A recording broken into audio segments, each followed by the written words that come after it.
Hello and a warm welcome to all our esteemed NRI clients to this webinar session with the management team of Yes Bank. It's been a very eventful 6 quarters. We are in the 6th quarter now from the time of the reconstruction of the bank. The bank had spoken about capitalization. The bank had spoken about the liquidity position of the bank, which we had to bridge in terms of growth in deposits. And we had set out a near-term objective to make sure that the governance framework of the bank is recrafted to make sure that we don't have a mishap of the kind that we had in the past. As we stand today, I'm happy to share that we have made significant progress on all these fronts. But I'm sure you don't want to hear that from me. You want to hear that from the captain of the ship and the person who's actually steering the bank out of these troubled waters and to the next level. Mr. Prashant Kumar, MD and CEO, Yes Bank, who will take the session from here. Very good afternoon to all our customers, and thank you so much for joining us today. The last 1 year has been a year of reimagining and building a resilient Yes Bank in the face of enormous challenges and a complex economic environment induced by COVID-19.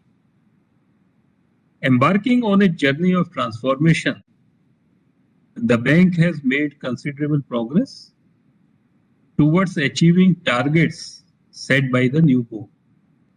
Building on the 3 pillars of transparency, commitment, and accountability, we have witnessed a strong resurgence in our operating performance. We have strengthened the bank's position on our specific strategic priorities: capital, cost, liquidity, stress assets, and governance. In our first year of transformation, we successfully raised 15,000 crores capital via FPO, which was the highest capital raise in the BFSI sector in India. Yes Bank saw its credit profile improve further this year with rating upgrade from multiple institutions. It reflects the bank's improving business fundamentals in 2020 itself. The bank further stepped up its efforts of managing stress assets and ended FY21 with very strong recoveries of touching almost 5,000 crores. We ensured a significant, stronger and robust governance model with changes across organization, processes, and business strategy. In our second year of transformation, the bank returned to profitability with a net profit of 207 crores, which is highest since December 2018. The bank demonstrated strong growth in retail and MSME advances, and retail and MSME advances as of now contribute to 53% of our total advances. We have a clear vision for the future with an action plan for FY22 and beyond. And these revolve around operating profitability on the back of cross-sell, cost efficiencies, and expanding margins. We also focus on the granular growth of the deposit franchise and the retail push to focus on expanding pan-India presence, transaction banking to develop digital distribution via fintech partnership to reach to the new customers. In order to maintain the highest standards of risk management, governance, and compliance, we are strengthening the operating models on collection and risk management and also streamlining the key decision-making processes. Continue to maintain the digital leadership. We are investing in building analytics function, accelerate digital transformation, digitize asset and deposit journeys. In our endeavor to continue to strengthen the responsible franchise, we are promoting sustainable finance opportunities and build resilience against ESG risk. We are investing in capabilities building of staff, enhance productivity through talent management. I am confident that this dynamic roadmap framed keeping our country's swiftly evolving banking needs in mind, will aid our efforts towards inclusive growth, long-term sustainability, and productivity. I would stop here and would hand over to Rajan for the questions which would be coming from you. So, sir, we start with the first question. I am happy to see that the bank has turned around and posted profit in Q1. This enhances my belief in the bank's stability. What are the plans to sustain the profitability and growth trajectory in the short to medium term? Our commitment towards delivering a 1% ROA by March 23. I think the most important part of our business strategy is in terms of granularizing our loan book, the more focus on the retail and MSME, but at the same time, we would continue to grow on the corporate book also. So we are targeting a loan growth of around 15% during the current financial year. And this would be supported by the liabilities where the higher contribution would be coming from current account and saving bank. And we would continue to align our rate of interest in line with the best of the private sector banks. With the reduction in cost and higher loan growth, the net interest income would also grow in a significant way. And this would be further added by our fee income, the reduction in our operating expenditure, very healthy recoveries from our stress asset portfolio. And since now we have been able to control the credit quality issues, going forward, our provisioning requirements would also significantly come down. Sir, we have a very interesting question. May we have clarity if our money in FD and saving account is saved with Yes Bank? Today, we are sitting with surplus liquidity. We are investing in the Government of India and the Reserve Bank of India bonds. So, absolutely, not only the deposit base has stabilized, we are adding almost currently 80,000 new customers every month to our bank books. And in next couple of months, we would be adding at least 1 lakh new customers. So we remain a very, very healthy, robust and stabilized private sector bank. So the next question is how well Yes Bank is prepared for exit of SBI lead consortium in March 2023. Whenever State Bank of India intervene, that intervention is always a very long-term intervention and always to provide a permanent solution to all kind of problems.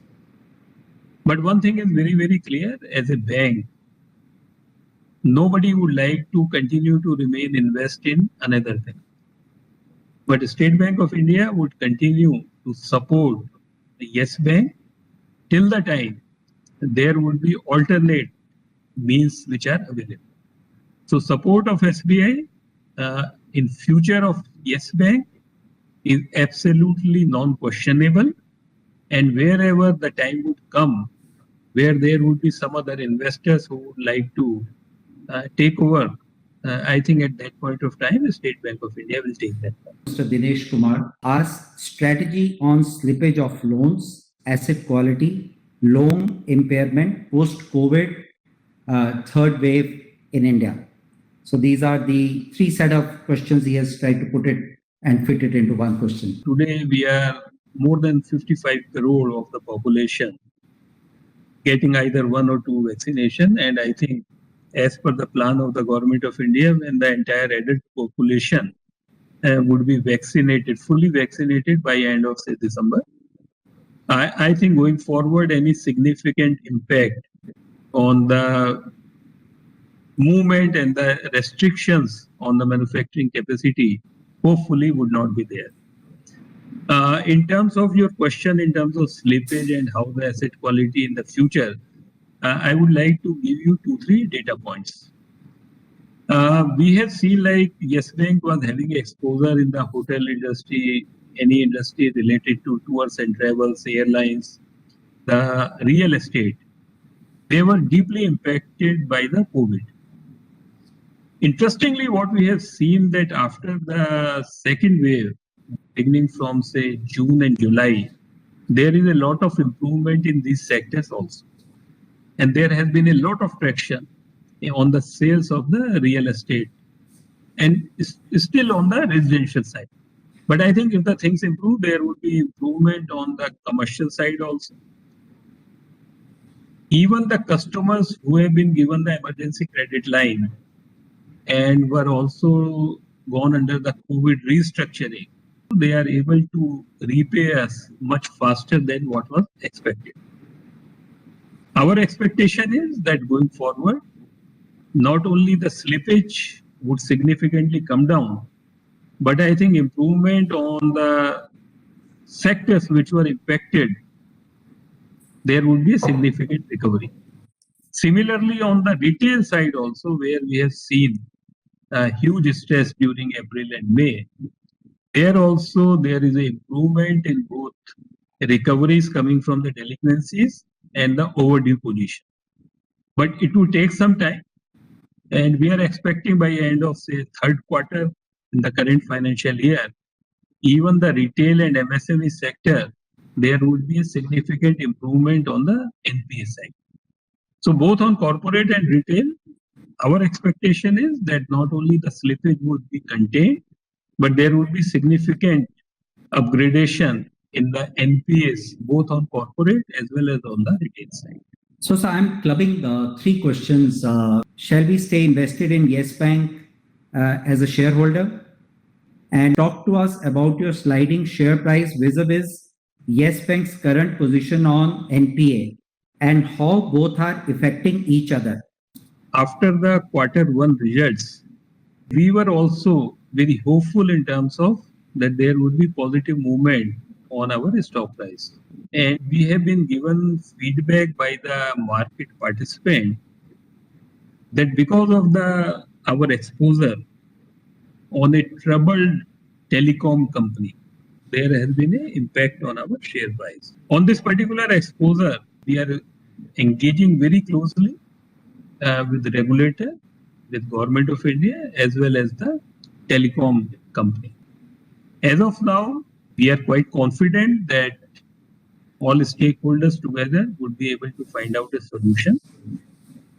But even in the worst case scenario, where the bank has to absorb the losses because of the exposure on this telecom company, today we are in a much better position. And we have a balance sheet which can not only absorb these losses, but even after that, continue to meet all regulatory requirements in terms of either capital ratios or in terms of requirements on the liquidity and other expectations. The next question is, what is the business strategy? How fast can Yes Bank rally with other banks? His second part of the question is, what is the bank doing to ensure previous mistakes are not repeated? If you see the mistakes which was made by the bank earlier, it was because of two reasons.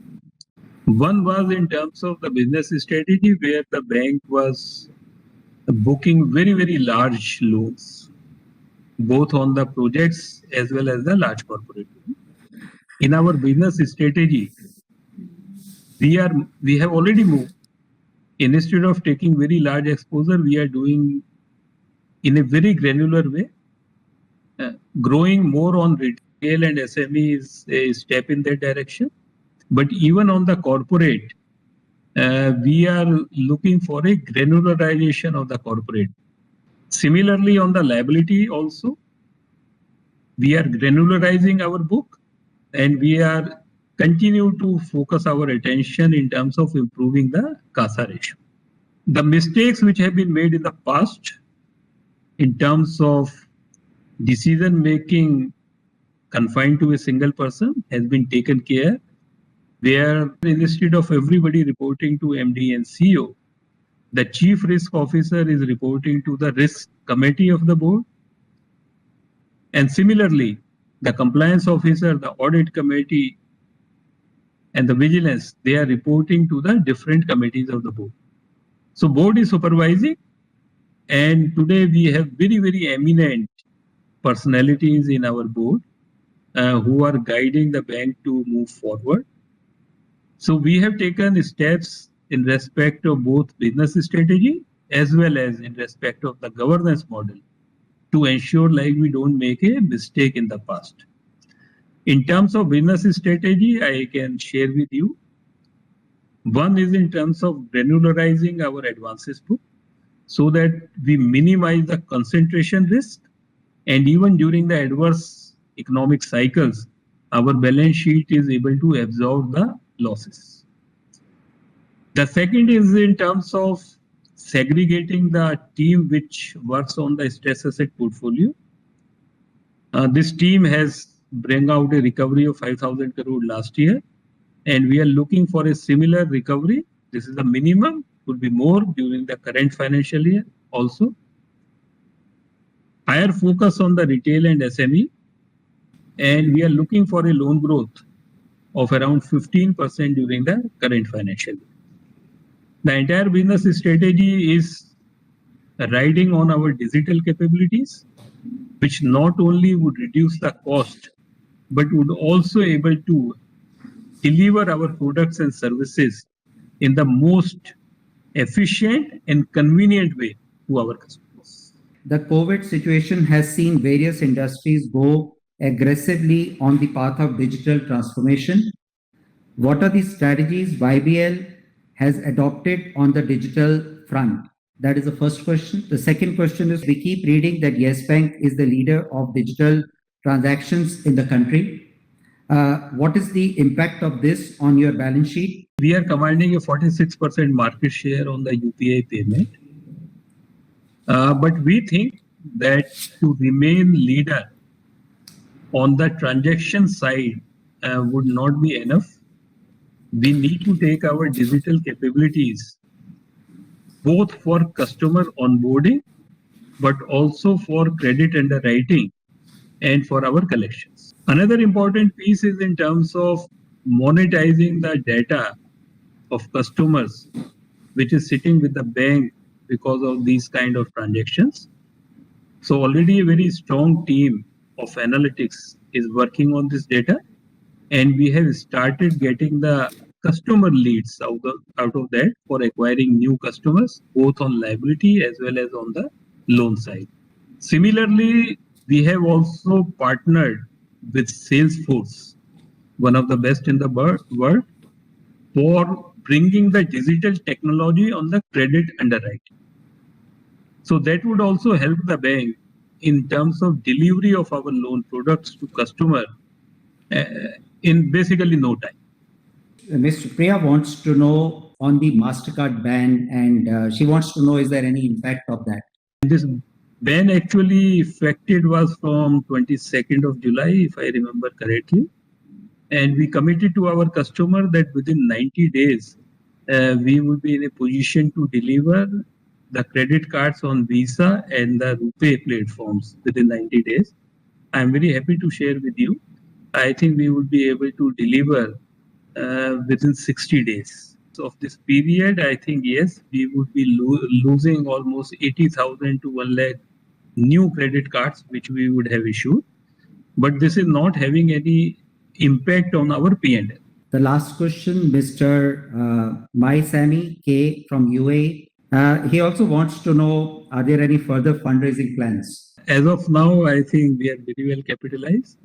Our CET ratio is 11.6. Our estimate is that if the growth is as per our business strategy, this year we don't need any capital. But if the growth is more than what we are expecting, there is a significant improvement in the economic environment.